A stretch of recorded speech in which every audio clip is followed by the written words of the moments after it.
Bismillahirrahmanirrahim. Assalamualaikum warahmatullahi wabarakatuh. Baik, video kali ini berisi pembuatan media pembelajaran berupa model sebagai tugas mata kuliah pengembangan media pembelajaran IPA. Nah, sebelum membuat media, langkah pertama yang dilakukan adalah menganalisis kompetensi dasar. KD yang dipilih adalah 3.6, mengidentifikasi sistem organisasi kehidupan mulai dari tingkat sel sampai organisme dan komposisi penyusun utama sel. Dan KD 4.6, membuat model struktur sel hewan atau tumbuhan. Materi yang dipilih adalah sel, yakni penyusun makhluk hidup yang ukurannya sangat kecil. Bagaimana tidak? Sel prokaryotik umumnya berdiameter 0,1 sampai 1 mikrometer, sedangkan sel eukaryotik berdiameter 10 sampai 100 mikrometer. Ukuran tersebut tentunya tak kasat mata.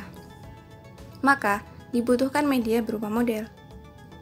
Model sel yang akan dibuat nantinya dapat digunakan sebagai media untuk membantu peserta didik meraih tujuan pembelajaran, yakni yang pertama, peserta didik dapat mengidentifikasi organel penyusun sel hewan dan tumbuhan melalui diskusi dengan tepat. Yang kedua, peserta didik dapat membedakan organel penyusun sel hewan dan tumbuhan melalui diskusi dengan benar. Dan yang ketiga, peserta didik dapat membuat model struktur sel hewan dan tumbuhan melalui kegiatan eksperimen dengan benar. Model yang ada dapat dijadikan contoh bagi peserta didik dalam membuat model struktur sel hewan dan tumbuhan. Setelah menganalisis, langkah selanjutnya adalah mendesain. Pada tahap ini dilakukan perancangan model, meliputi membuat ilustrasi model, menentukan alat dan bahan yang dibutuhkan untuk membuat model, dan menentukan langkah pembuatan model. Langkah pembuatan media yang selanjutnya adalah mengembangkan atau membuat media pembelajaran. Langkah membuat model sel sangatlah sederhana. Yang pertama adalah menyiapkan alat dan bahan.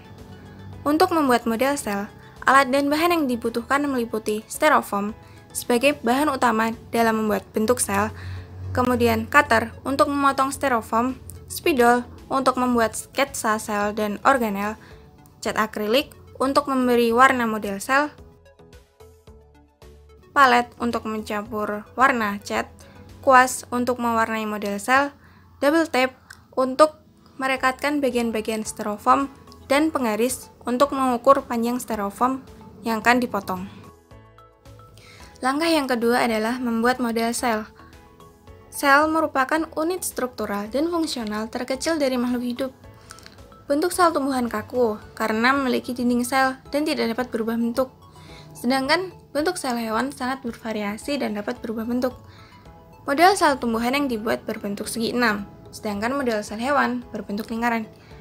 Model sel tumbuhan ukurannya dibuat lebih besar dari model sel hewan karena umumnya sel tumbuhan berukuran besar, sedangkan sel hewan berukuran kecil. Langkah yang ketiga adalah membuat organel sel.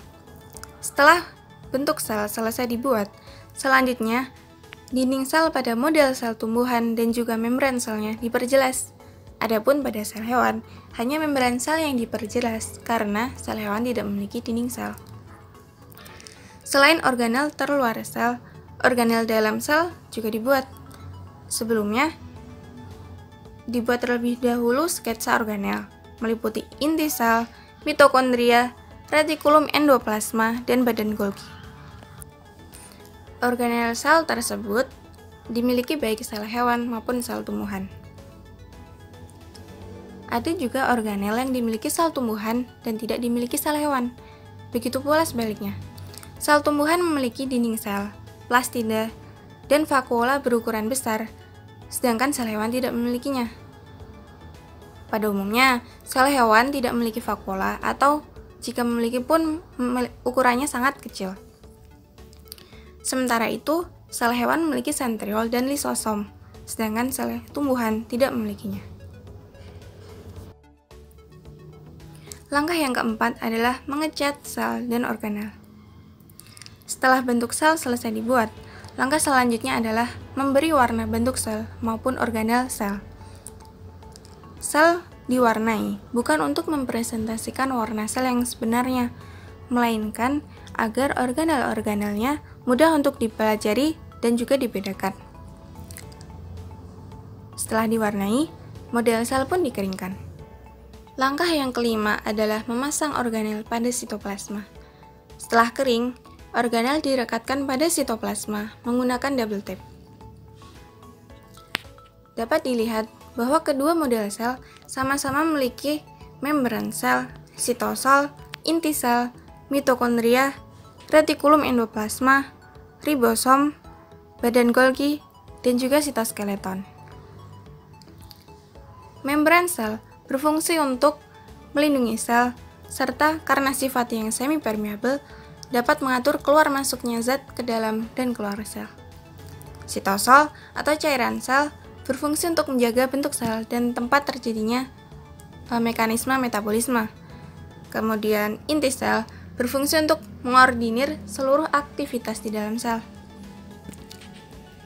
Selanjutnya adalah mitokondria.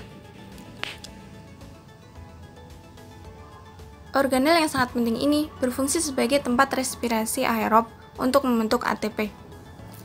Kemudian, retikulum endoplasma atau sistem membran yang berlipat-lipat memiliki peran dalam proses transport zat intrasel. Ada dua macam retikulum endoplasma, yakni RE kasar dan RE halus. RE kasar permukaannya banyak ditempeli ribosom yang berfungsi sebagai tempat sintesis protein.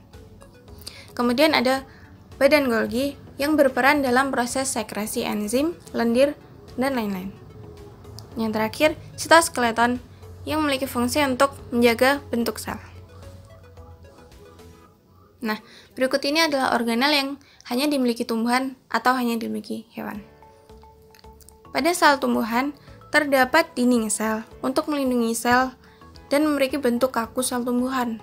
Kemudian ada plastida yang mengandung klorofil untuk fotosintesis, dan ada vakuola yang berukuran besar untuk menyimpan cadangan makanan.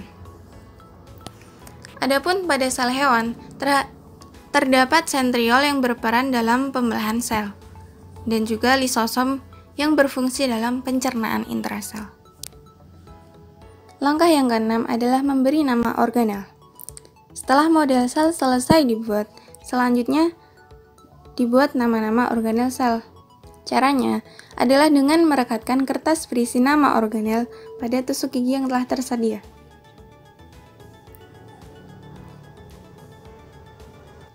Nama-nama organel tersebut sengaja tidak secara langsung diberikan pada model sel.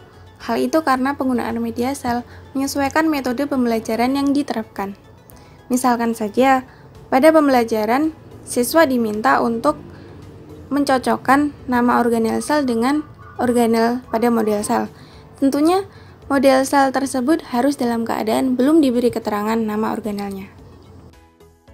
Model sel tersebut dapat diimplementasikan sebagai media pembelajaran IPA di kelas karena sel berbentuk sangat kecil, sehingga perlu model sel untuk dapat memberi gambaran bentuk sel kepada peserta didik. Adapun setelah diimplementasikan, dapat juga dilakukan evaluasi terhadap media tersebut. Sekian video pembuatan model sel, semoga bermanfaat. Wassalamualaikum warahmatullahi wabarakatuh.